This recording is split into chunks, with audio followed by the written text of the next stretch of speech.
En la silla del barbero. Don Ambrosio Carvajal era un personaje sui generis, muy conocido en todo Petén y allende de sus fronteras, no solo porque era dueño del único hotel en Flores, sino que también por su singular y extraña forma de comportarse. El hotel era de madera, de 3 niveles. La planta baja estaba construida de cal y canto y los otros 2 niveles eran de maderas preciosas peteneras de cedro y caoba. El tipo de construcción era sincrética.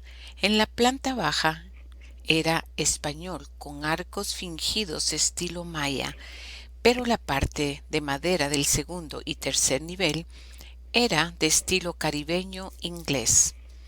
En el hotel de Carvajal se hospedaban todos aquellos que llegaban a Flores por distintas razones, ya sea que su interés era el de pasear, trabajar o solamente estaban de paso. Los trabajos de chicle y madera en esos años atraían a muchos mexicanos, hondureños, salvadoreños, beliceños, suramericanos y europeos. Carvajal, además de su hotel, tenía también una tienda de artículos misceláneos que más tarde combinó con una cantina, porque le pareció que la cantina le rendía mayores dividendos. Ambos negocios eran atendidos por una señorita que era de su entera confianza. Las puertas de la cantina eran de rejas de madera de tipo vaivén, al estilo del oeste de Estados Unidos, como solían mirarse en las películas de vaqueros en la ciudad de Guatemala, porque a Petén el cine mudo llegó muchos años después. Además de los negocios ya mencionados, también tenía una carpintería para fabricar cajas mortuorias baratas y una máquina para elaborar aguas gaseosas. En esos días existía una prohibición de no vender bebidas alcohólicas en los campos donde estaban asentados los trabajadores de chicle, porque éstos, ya con sus tragos, se peleaban a machetazos. Pero a pesar de esta disposición gubernamental, los chicleros llevaban varios frascos de agua de Florida de Lamon Kemp Barclay Company, que era una loción que contenía suficiente alcohol como para ponerse unas buenas crápulas. También se las ingeniaban para obtener licor de otras formas más aviesas.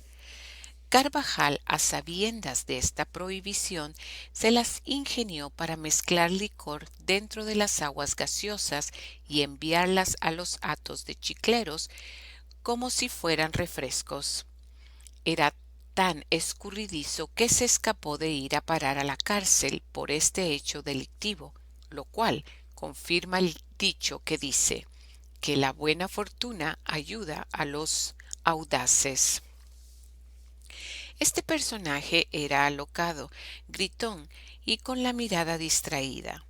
No lo miraba a uno directamente a los ojos.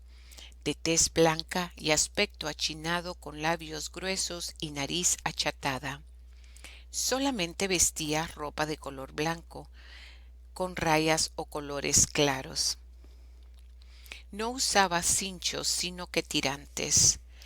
Todas sus camisas eran de mangas largas y no se las arremangaba, pero acostumbraba a usar ligas de colores para subírselas ligeramente y para evitar ensuciarlas. Sus zapatos eran de suela de hule porque no le gustaba hacer ruido al caminar y además, como caminaba muy rápido, fácilmente podía resbalarse en el empedrado de las calles. Desde que salía de su casa principiaba a diseminar a diestra y siniestra y a grito pelado los últimos acontecimientos sucedidos en el vecindario o las últimas noticias provenientes de la capital y de los pueblos circunvecinos.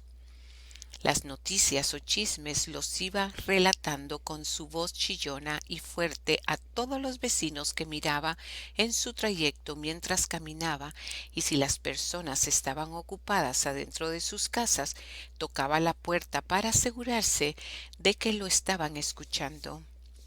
Su carcajada burlesca era plenamente identificable y era escuchada por todos los vecinos dentro de sus casas sin necesidad de salir y a más de 2 cuadras de distancia.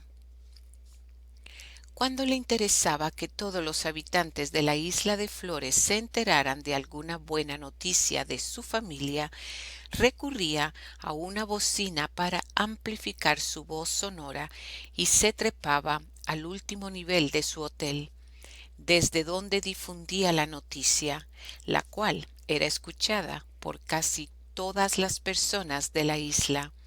Incluso se oía al otro lado del lago, en Santa Elena de la Cruz y San Benito.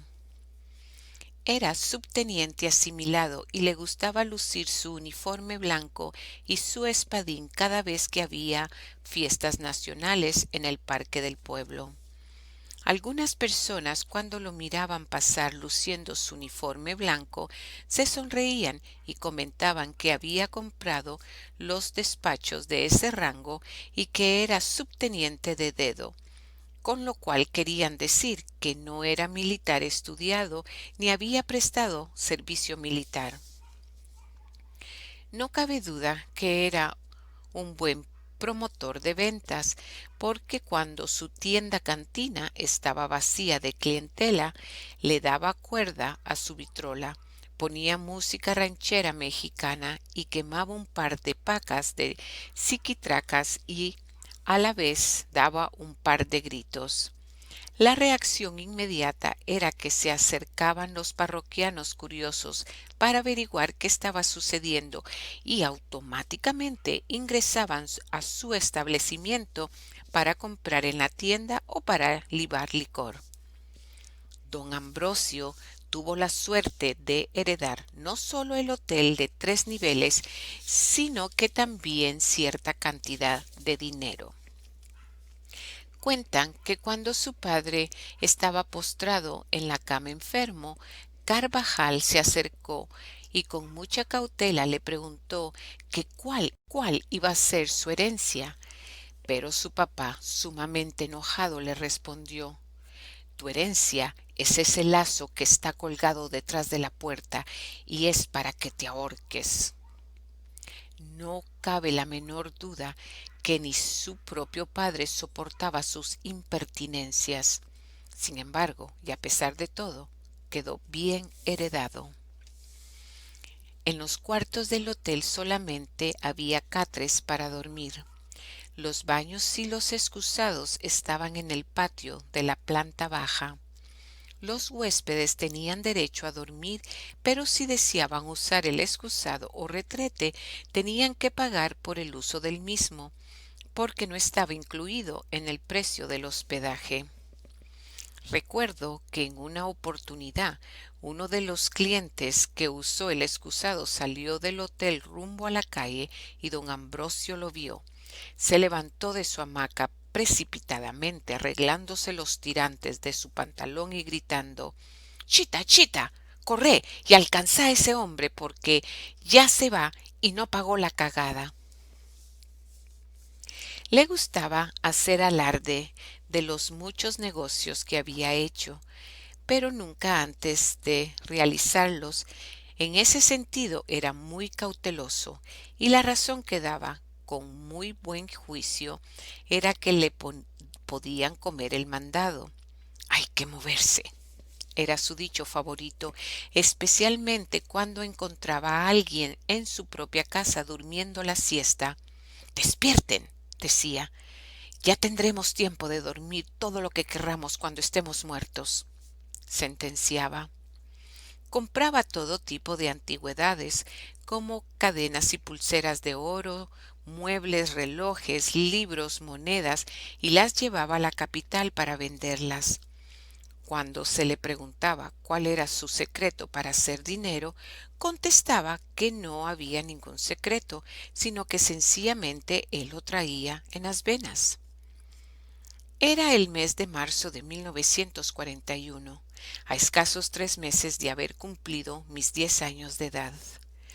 Mis padres se encontraban en la ciudad capital y mis hermanas y yo nos quedamos recomendados a cargo de doña Chana, nuestra vecina. Solamente se llevaron a mi hermano Otto y a mi hermanita Hilda. Cuando faltaban pocos días para que mis padres regresaran, recordé la recomendación de mi madre. Anda que te corten el pelo, porque si no, te va a lanzar don Ubaldo. No te quiero ver peludo cuando regrese. Don Ubaldo López era un barbero que prestaba sus servicios a domicilio y por esa razón era usual verlo caminando en las calles con sus instrumentos de barbería en una caja de madera que le daba el aspecto de ser lustrador de zapatos. Pero para asustar a los niños, alguien tuvo la idea de inventar que don Ubaldo lazaba a los niños y les cortaba el pelo cuando los miraba peludos. Así es, que para cumplir con sus deseos decidí ir a cortarme el pelo a mediodía, que era la hora en que yo sabía que estaba vacía la barbería de Julián Burgos. Cuando llegué a la barbería, Julián estaba almorzando y me dijo que me sentara en la silla a esperarlo y que en unos minutos terminaría de comer e inmediatamente me atendería. O sea, que por mí iba a obviar su siesta. Yo estaba muy tranquilo, sentado en la tablita para niños que se colocaba sobre los brazos de la silla del barbero, ya casi durmiéndome, porque Julián no parecía tener prisa y a esa hora del día el sol resplandecía y hacía mucho calor. Sorpresivamente entró don Ambrosio Carvajal, quien no acostumbraba hacer siesta porque para él eso era perder el tiempo. Su ingreso a la barbería fue intempestivo, con toda precipitación, tal como acostumbraba caminar y hablar. Cuando vio que la silla estaba ocupada por mí, se vio contrariado y entonando sus gritos me dijo: «Quítate de ahí, muchacho, que me van a cortar el pelo». Mi respuesta fue rápida y contundente: «No, porque yo vine primero». Don Ambrosio ha de haber pensado en ese momento que eso era una impertinencia de parte mía, un niño de 10 años, y él un señor de 46 años. Además, era militar, hombre influyente de dinero, y qué vergüenza que un mozalbete se le enfrentara. Perdió su compostura y principió a jalarme de las manos gritándome: «Bájate de ahí, muchacho». «No me bajo», volví a responderle. «Que te bajes, te digo», insistía él. «No me bajo», volví a contestarle. Yo estaba bien asido de los brazos de la silla y con los pies enlazados sobre la silla me detenía. Yo lo miraba fijamente. Él daba vueltas alrededor de la silla buscando el mejor lado para sacarme y cada vez se ponía más colorado porque no encontraba la manera para desprenderme de la silla. Después probó moverse como señuelo móvil de un tiro al blanco en las ferias, yendo y regresando de un lado para otro. Probó zarandearme de lado a lado y no me bajé. No tardó mucho en convertirse en un energúmeno. Sentí que el forcejeo continuó durante un tiempo interminable, hasta que logró arrancarme del cuello con ambas manos detrás de la cabeza y principió un estire y encoge terrible. Yo me agarré más fuertemente y él continuaba jalando y jalando hasta que al fin cedí y me bajé de la silla. Salí de la barbería y a medida que me iba alejando, oía sus comentarios. Ahora sí que están malcriados estos muchachitos. Ya no les enseñan a respetar a sus mayores. En mis tiempos era muy distinto. ¡Qué barbaridad! Como yo no tenía a dónde acudir, mis padres no estaban en Flores, doña Chana no tenía calidad para hacerle frente a esa situación. Decidí ir a quejarme ante las autoridades y me dirigí a la jefatura de la policía. En esos días acababa de llegar don Manuel Álvarez González como jefe de la policía y según decían era muy bueno pero estricto y por ser nuevo no conocía quién era quién en Flores y ni le importaba porque él cumplía con la ley. Cuando llegué a la comisaría me di cuenta que los policías que estaban de turno en entrada eran oriundos del lugar, o sea, florenses. Uno de ellos me preguntó, ¿qué estás haciendo aquí, muchachito? Andate a tu casa, aquí no se permiten muchachitos. Vengo a hablar con el comisario, le respondí. El otro policía le dijo a su compañero, mejor déjalo pasar tú, no vaya a ser que se enoje el hombre y te arrastre. Mi actitud en ese momento era una especie de catarsis, un deseo irresistible de desquitarme de la humillación a la que me había sometido Carvajal. Cuando me di cuenta, ya me encontraba ante el nuevo jefe de la policía. Se extrañó al verme y principió a examinarme detenidamente de pies a cabeza, muy sorprendido y posiblemente preguntándose a sí mismo ¿cómo es posible que un niño de este recóndito pueblo haya venido hasta la comisaría y no le tenga pavor a la policía? Yo estaba tan enojado que no sentía miedo, sino cólera de haber perdido mi turno en la barbería y lo peor, que había sido en forma violenta. La pregunta no se hizo esperar. ¿En qué puedo servirlo, jovencito? Le relaté lo sucedido e inmediatamente ordenó la detención del infractor don Ambrosio Carvajal diciendo vayan a consignar a ese cobarde y hagan un buen parte detallando todo lo que declaró el niño. Como Carvajal tenía grado de militar, disfrutaba de ciertos privilegios.